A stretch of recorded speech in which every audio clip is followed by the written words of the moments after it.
لله نحمده ونستعينه ونستغفره ونعوذ بالله من شرور أنفسنا ومن سيئات أعمالنا من يهده الله فلا مضل له ومن يضلله فلا هادي له وأشهد أن لا إله إلا الله وحده لا شريك له وأشهد أن محمدًا عبده ورسوله فأعوذ بالله من الشيطان الرجيم بسم الله الرحمن الرحيم يا أيها الذين آمنوا اتقوا الله حق تقاته ولا تموتن إلا وأنتم مسلمون يا أيها الناس اتقوا ربكم الذي خلقكم من نفس واحدة وخلق منها زوجها وبث منهما رجالا كثيرا ونساء واتقوا الله الذي تساءلون به والأرحام إن الله كان عليكم رقيبا يا أيها الذين آمنوا اتقوا الله وقولوا قولا سديدا يصلح لكم أعمالكم ويغفر لكم ذنوبكم ومن يطع الله ورسوله فقد فاز فوزا عظيما أما بعد فإن أحسن الكلام كلام الله وخير الهدى هدي محمد صلى الله عليه وسلم وشر الأمور محدثاتها وكل محدثة بدعة وكل بدعة ضلالة وكل ضلالة في النار قال الله تبارك وتعالى في القرآن المجيد والفرقان الحميد فأعوذ بالله من الشيطان الرجيم بسم الله الرحمن الرحيم إن عدة الشهور عند الله 12 شهرا في كتاب الله يوم خلق السماوات والأرض منها 4 حرم ذلك الدين القيم فلا تظلموا فيهن أنفسكم. محترم حاضرین جمعہ،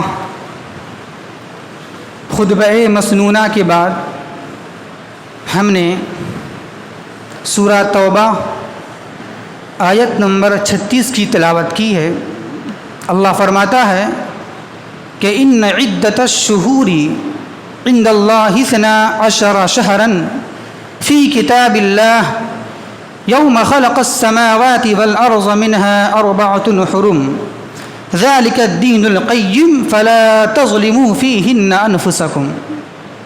کہ بے شک مہینوں کی تعداد اللہ کی نزدیک جس دن سے اللہ تبارک و تعالی نے زمین و آسمان کو پیدا کیا ہے اسی دن سے مہینوں کی تعداد 12 ہے.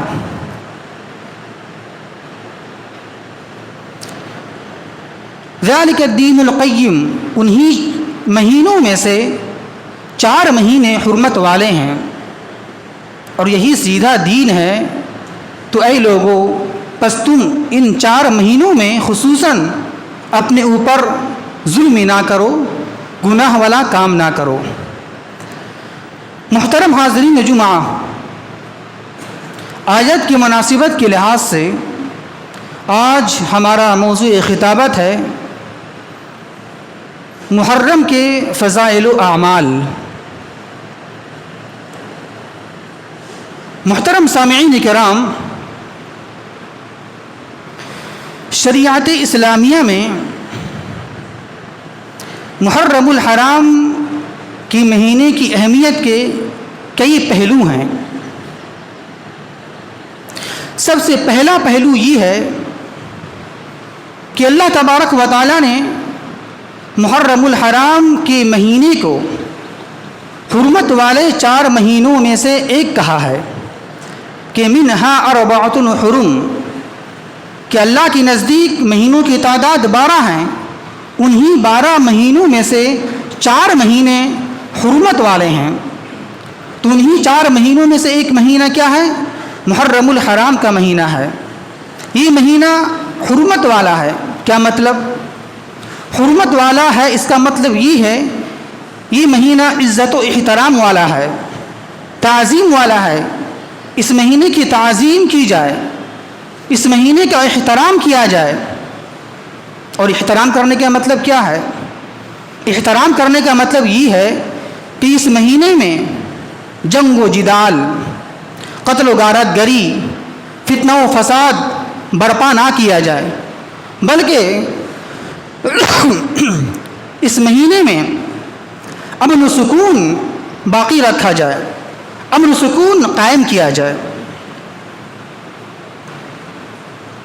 اسی طرح اس مہینے، اس ماہ مقدس کی اہمیت کا دوسرا پہلو یہ ہے کہ یہ مہینہ اسلامی ہجری سال کا پہلا مہینہ ہے۔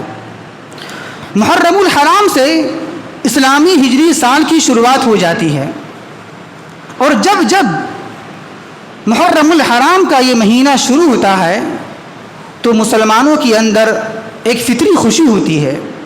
یہ فطری خوشی ہے کہ چلو ہمارا اسلامی سال اب یہاں سے شروع ہو رہا ہے، ایک خوشی ہوتی ہے، اور ایک واقعہ تازہ ہو جاتا ہے، ہجرت کا واقعہ تازہ ہو جاتا ہے۔ تو اس مہینے کا حق یہ ہے اور اس مہینے کا تقاضا یہ ہے کہ ہم اس مہینے کی شروعات جب کریں تو نئی امنگوں کے ساتھ کریں، پر امید مہینوں کے ساتھ کریں، نئے حوصلے اور نئے جذبے کے ساتھ اس مہینے کی شروعات کریں۔ ہم اس مہینے کا تقاضا اور اس مہینے کا حق یہ ہے۔ لیکن مسلمانوں کی اکثریت کا حال تو یہ ہے کہ وہ مغربی تہذیب کی دلدادہ ہیں، مغربی تہذیب سے متاثر ہیں، وہ دین بیزار ہیں، وہ اسلام بیزار ہیں۔ انہیں کوئی مطلب نہیں ہے ہمارا اسلامی سال کب آ رہا ہے، کب شروع ہو رہا ہے، کب ختم ہو رہا ہے۔ اس کی اہمیت آج اسلامی معاشرے میں، اسلامی شہر میں، اسلامی محلے میں کوئی نہیں ہے اس کا، لیکن ایسا ہونا چاہیے۔ اس کی اہمیت، اس کی ذہن نشی اور اس کی یاد دہانی مجھے کرنا چاہیے کہ نہیں، محرم الحرام سے ہمارا اسلامی ہجری سال کی شروعات ہوتی ہے۔ ہر مسلمان کے ذہن میں یہ بات ہونی چاہیے۔ اسی طرح اس ماہ مقدس کی اہمیت کا تیسرا پہلو یہ ہے کہ یہ مہینہ روزوں کے اعتبار سے رمضان کے مہینے کے روزے کے بعد یہ مہینہ افضل مہینہ ہے روزے کے لحاظ سے۔ مسلم شریف کتاب الصیام کی حدیث ہے، اللہ کی نبی صلی اللہ علیہ وسلم نے ارشاد فرمایا کہ افضل الصیام بعد رمضان شہر اللہ المحرم، کہ رمضان کے روزے کے بعد سب سے افضل روزہ اگر ہے تو کس کا ہے؟ اللہ کا مہینہ محرم کا روزہ ہے۔ تو اس سے پتہ یہ چلا، اس کی اہمیت، اس کی فضیلت یہ ہے کہ یہ مہینہ روزوں کے لحاظ سے، روزہ رکھنے کے اعتبار سے رمضان کے بعد افضل مہینہ ہے یہ۔ اسی طرح اس ماہ مقدس کی اہمیت کا چوتھا پہلو یہ ہے کہ یہ مہینہ اللہ کا مہینہ ہے۔ اللہ کی نبی صلی اللہ علیہ وسلم نے مسلم شریف کتاب الصیام کے اندر محرم الحرام کے مہینے کو اللہ کا مہینہ کہا ہے کہ یہ اللہ کا مہینہ ہے۔ اللہ کی نبی صلی اللہ علیہ وسلم نے ارشاد فرمایا کہ افضل الصیام بعد رمضان شہر اللہ المحرم، کہ رمضان کے روزے کے بعد سب سے افضل روزہ اللہ کا مہینہ محرم کا روزہ ہے۔ تو اللہ تبارک و تعالیٰ نے اپنی نبی محمد الرسول اللہ صلی اللہ علیہ وسلم کے ذریعے سے اس مہینے کو اپنا مہینہ کہا ہے، یہ میرا مہینہ ہے، یہ اللہ کا مہینہ ہے۔ کیا مطلب ہے؟ اللہ کا مہینے یا اللہ کا مہینہ کہنے کا مطلب کیا ہے؟ اس کا مطلب یہ ہے کہ جس طریقے سے ساری مسجدیں، ساری مساجد اللہ کے گھر ہیں، یہ مسجد بھی اللہ کا گھر ہے، ساری مسجدیں اللہ کا گھر ہے، لیکن اللہ تبارک و تعالیٰ نے کعبہ کو، مسجد حرام کو اپنا گھر کہا ہے کہ یہ کعبہ، یہ مسجد حرام، یہ میرا گھر ہے۔ حالانکہ سب مسجد اللہ کی مسجد ہے، اللہ کا گھر ہے، لیکن خصوصی فضیلت اور خصوصی اہمیت بیان کرتے ہوئے اللہ تبارک و تعالیٰ نے کعبہ کو اور مسجد حرام کو کہا یہ میرا گھر ہے۔ اللہ فرماتا ہے قرآن مجید میں سورۃ البقرہ میں وَعَهِدْنَا الی ابراہیم و اسماعیل ان طہرا بیتی، کہ ہم نے وعدہ لیا، ہم نے عہد لیا حضرت ابراہیم اور اسماعیل سے. کیا وعدہ لیا، کیا عہد لیا؟ وعدہ یہ لیا، عہد یہ لیا کہ ان طہرا بیتیا، کہ تم دونوں مل کر میرے گھر کو پاک رکھنا، صاف رکھنا. اب ذرا دیکھیے اللہ تبارک و تعالیٰ نے یہاں پر اس آیت کریمہ میں مسجد حرام کو، کعبہ کو کہا بیتی، یہ میرا گھر ہے. تو اسی طریقے سے سارے مہینے اللہ کے مہینے ہیں، شوال، ذوالقعدہ، ذوالحجہ، محرم، سفر، ربیع الاول، ربیع الآخر، جماد الاول، جماد الآخر، رجب، شعبان، رمضان، سارے مہینے اللہ کے مہینے ہیں. لیکن اللہ تبارک و تعالیٰ نے اس مہینے کی فضیلت کو بیان کرتے ہوئے اور اس مہینے کی اہمیت کو اجاگر کرتے ہوئے اس مہینے کی نسبت اپنی طرف کر دی ہے کہ یہ مہینہ اللہ کا مہینہ ہے. اس سے اس کی اہمیت کا اندازہ لگتا ہے. یہ ہے اس ماہ مقدس کی اہمیت کے چار پہلو کے لحاظ سے اس کی اہمیت، اس کی فضیلت اور زیادہ بڑھ جاتی ہے اور زیادہ بلند ہو جاتی ہے. یہاں پر سوال یہ ہے کہ اس مہینے میں مجھے کرنا کیا ہے؟ نہیں کرنا وہ تو پتہ ہے، کیا نہیں کرنا ہے، بدعات، خرافات، کچھ نہیں کرنا، یہ تو معلوم ہے. لیکن کرنا کیا ہے یہ ذرا دیکھیے. تو کرنے والے اعمال میں سے سب سے پہلا عمل، نمبر 1، مجھے کیا کرنا چاہیے؟ نمبر 1، نئے اسلامی سال کی پلاننگ کرنا چاہیے مجھے. جس طریقے سے، جس طرح مختلف تنظیمیں، مختلف ادارے سال کے اختتام میں، سال کے آخر میں حساب و کتاب کرتی ہے، اپنا محاسبہ کرتی ہے کہ کیا کھویا، کیا پایا. اگر اس کا پانا کھونے سے زیادہ ہوتا ہے تو وہ ادارے، وہ تنظیم خوش ہوتی ہے، اللہ کا شکریہ ادا کرتی ہے کہ چلو ہم نے بہت زیادہ اس سال پایا ہے، کھویا کم پایا زیادہ. تو وہ پانے پر خوش ہوتی ہے، شکریہ ادا کرتی ہے اللہ تبارک و تعالیٰ کی.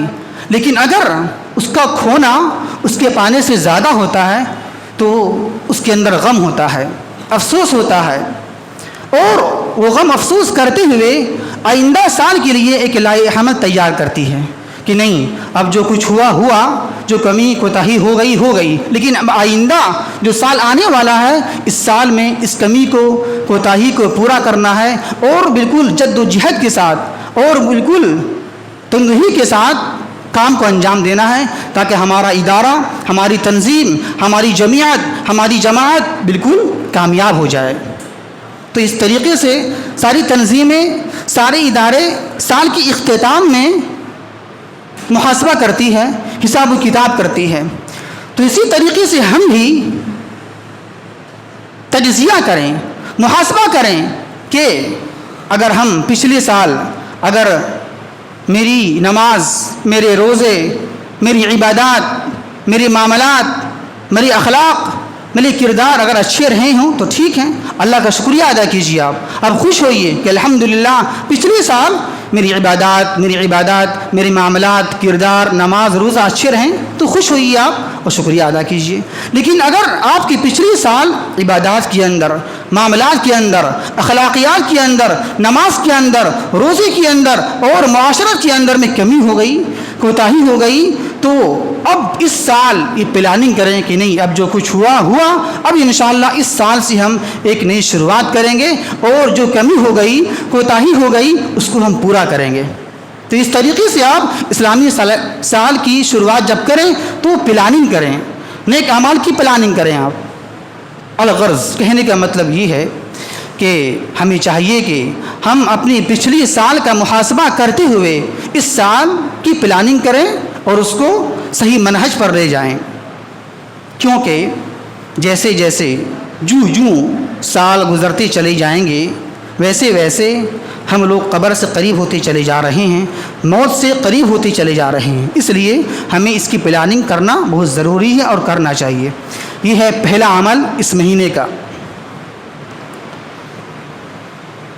دوسرا عمل مجھے کیا کرنا چاہیے اس مہینے میں، وہ یہ ہے کہ حرمت والے مہینے کی حرمت کا خیال کرنا چاہیے. جو مہینے حرمت والے ہیں اس کا اہتمام کرنا، اس کا خیال کرنا.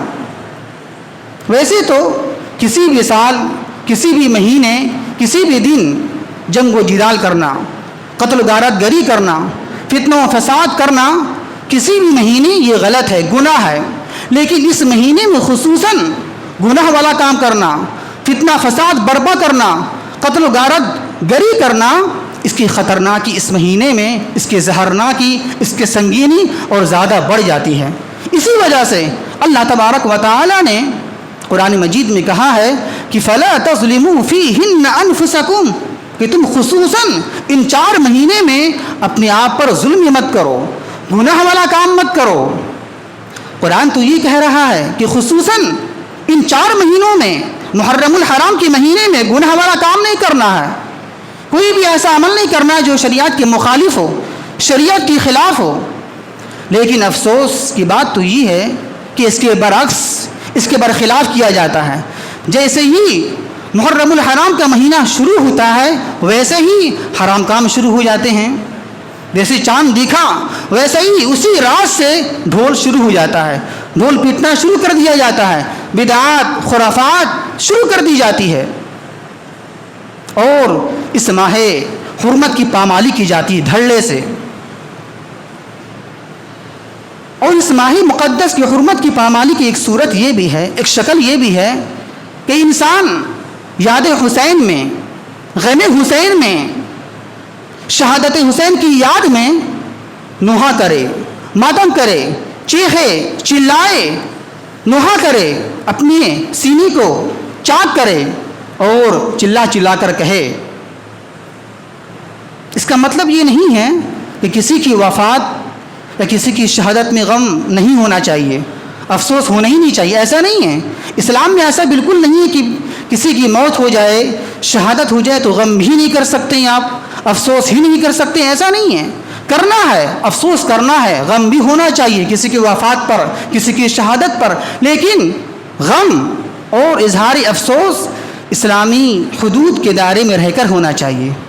ایسا نہیں کہ ہم بالکل نوحہ کریں، ماتم کریں. لیکن جو لوگ اس وفات کو، اس شہادت حسین کو ایک ذریعہ بنا لیتے ہیں ہر سال غم کرنے کا، ہر سال ایک بدعت و خرافات ایجاد کرنے کا، تو یہ صحیح نہیں ہے. بخاری کی حدیث ہے، اللہ کے نبی صلی اللہ علیہ وسلم نے ارشاد فرمایا کہ لیس منا من ضرب الخدود وجب الجیوب ودعا بدعوۃ الجاہلیہ، کہ جو شخص، وہ ہم میں سے نہیں ہے وہ شخص جو اپنے گال کو مارے، اپنی رخسار کو پیٹے، اور وشق الجیوب، اور اپنے سینے کو چاک کرے، نوحہ ماتم کرے، اور جاہلیت کی آواز لگائے، پکار لگائے، تو یہ غلط ہے.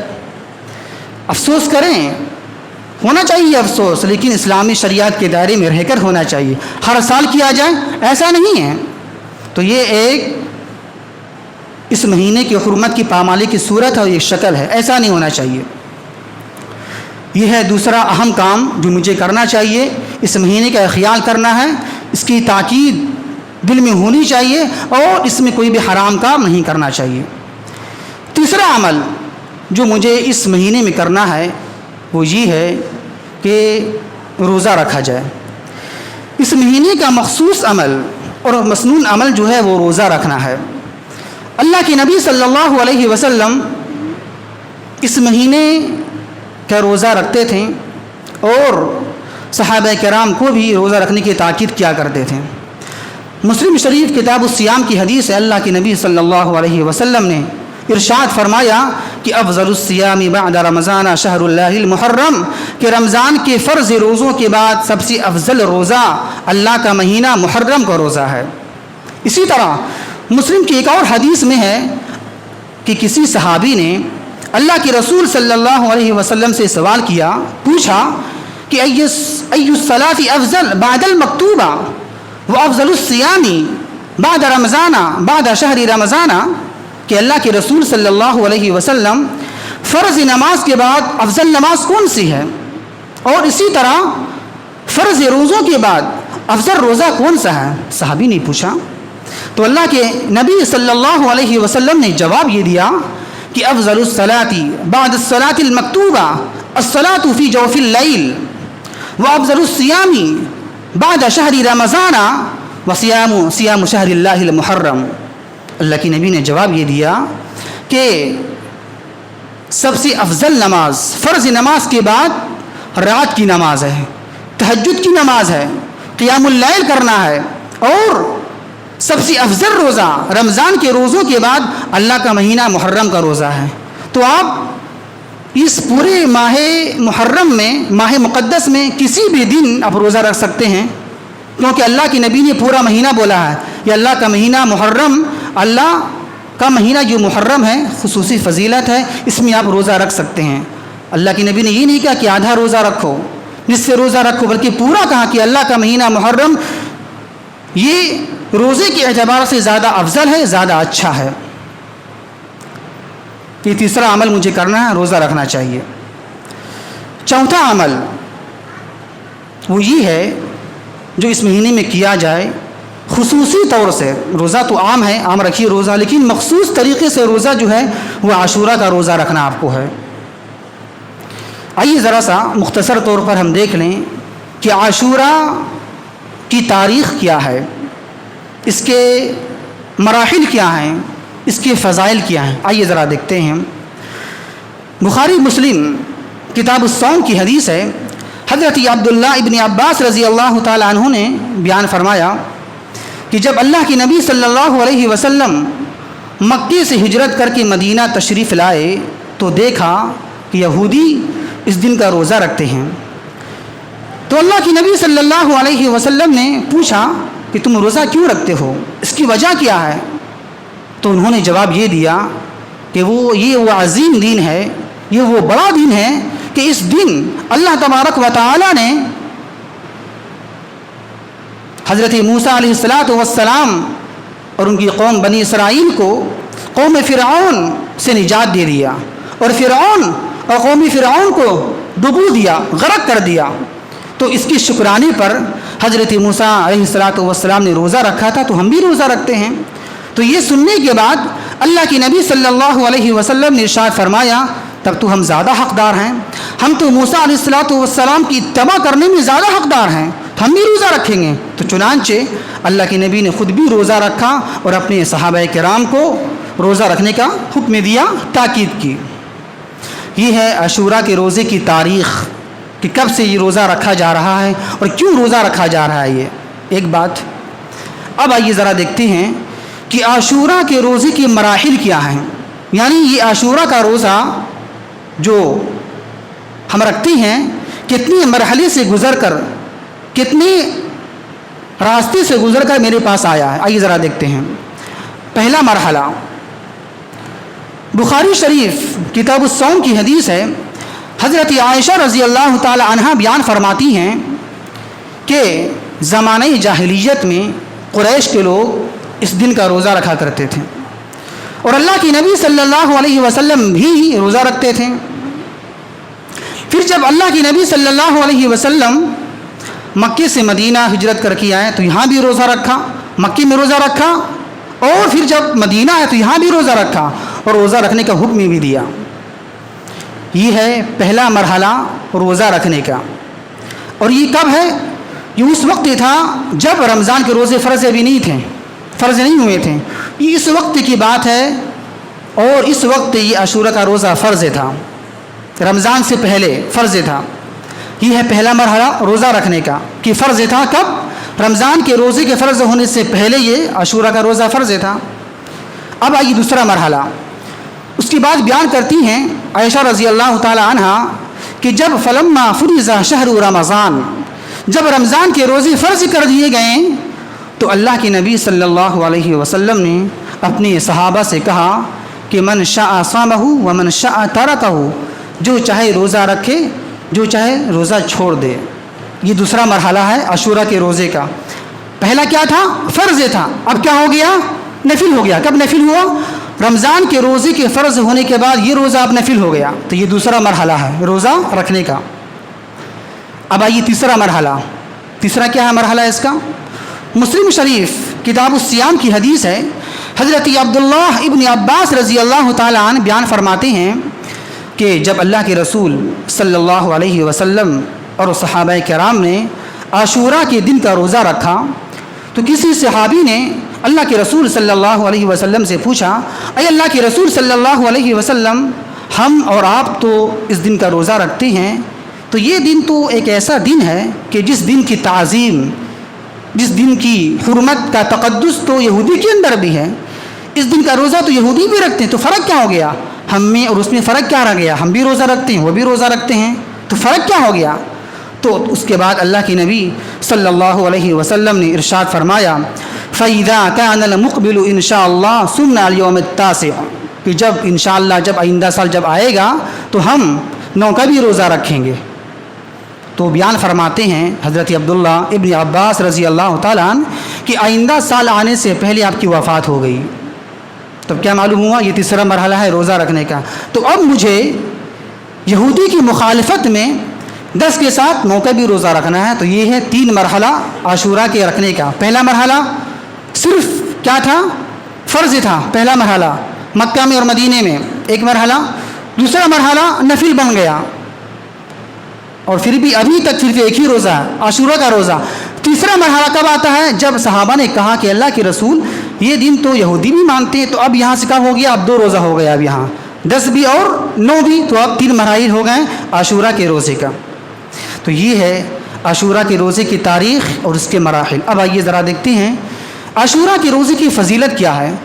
مسلم شریف کتاب الصیام کی حدیث ہے، اللہ کے نبی صلی اللہ علیہ وسلم نے ارشاد فرمایا کہ وَصِيَامُ يَوْمِ عَاشُورَا أَحْتَسِبُ عَلَى اللَّهِ أَن يُكَفِّرَ السَّنَةَ الَّتِي قَبْلَهُ، کہ عاشورہ کے روزے کی فضیلت ہی ہے کہ ایک سال گزشتہ گناہوں کا کفارہ ہے۔